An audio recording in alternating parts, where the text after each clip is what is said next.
अशोक पांडे जी हमारे साथ इस वक्त मौजूद हैं। डायरेक्टर हैं एल्कॉन पब्लिक स्कूल के। सीबीएसई के नतीजे घोषित हो चुके हैं और किस नजर से आप इसे देख रहे हैं, क्योंकि बहुत सारे लोगों के जहन में इस बार सवाल था, छात्रों के मन में सवाल था कि कौन सा फॉर्मूला डिसाइड होगा। फिर 30-30-40 का फॉर्मूला आया और उसके बाद भी कुछ सवाल जिंदा रह गए मन में, और इस कश्मकश के बीच ये रिजल्ट आ रहा है। पांडे जी कैसे देखते हैं?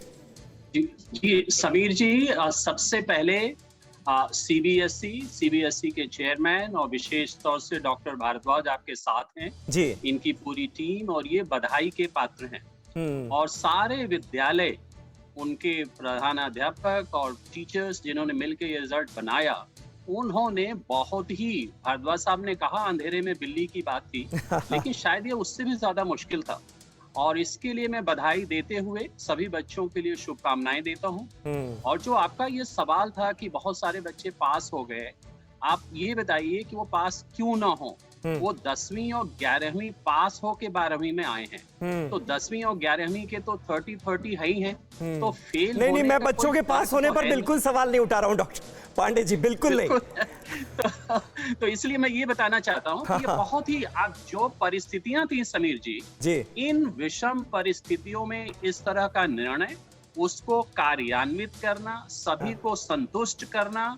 और ये ना भूलिएगा, भारद्वाज साहब ने अभी बताया नहीं है जी, लेकिन मैं आपको बता दूं कि ये सुप्रीम कोर्ट मॉनिटर्ड प्रक्रिया थी। तो बिल्कुल सही बात। ये आसान नहीं है, बहुत ही विषम परिस्थिति में बहुत ही विषम कार्य, इसलिए मैं बार बार सभी लोगों को बधाई देना चाहता हूँ। ठीक है, जेएस राजपूत साहब हमारे साथ मौजूद हैं। राजपूत साहब, ये जो 30-30-40 का फॉर्मूला, और जाहिर है बहुत माथापच्ची हुई, ये तय करना पड़ा कि भाई कैसे नतीजे घोषित किए जाएं। 10वीं और 11वीं के फाइनल रिजल्ट का 30% वेटेज और 12वीं के जो प्री बोर्ड एग्जाम थे उनका 40% वेटेज के आधार पर ये रिजल्ट जो हैं ये घोषित किए गए हैं। किस नजरिए से आप इसे देखते हैं? कहीं किसी बच्चे के साथ नाइंसाफी तो नहीं मानी जाए इसे?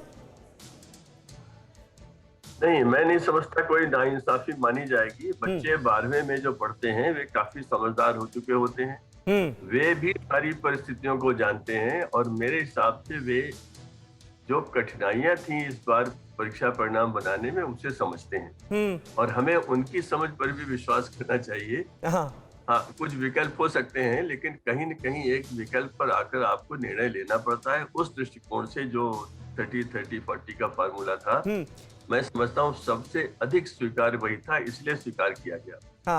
अभी डॉक्टर पांडे ने सीबीएसई को बधाई दी। मैं ये कहना चाहूंगा कि एक बहुत बड़ा काम हुआ इस बार। वो ये हुआ है कि पहली बार इतनी बड़ी स्थिति में स्कूलों पर और अध्यापकों पर पूरा विश्वास किया गया है। हाँ, सही बात है। अगर सामान्य परिस्थिति में ऐसा सुझाव दिया जाता तो लोग मानने को तैयार नहीं थे। बिल्कुल। लेकिन इस है, और ये आगे के लिए बहुत बड़ा रास्ता खोल देगा। अध्यापकों के अंदर एक उत्तरदायित्व भाव जगा हुआ है।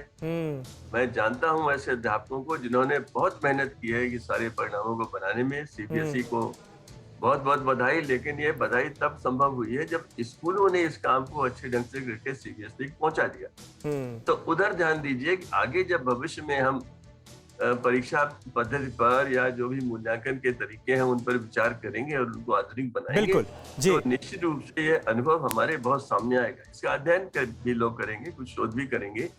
ये जो परिणाम है इनका पिछले परिणामों से कितना संबंध है, और आगे चलकर ये बच्चे जब आगे आएंगे तब कैसा होगा।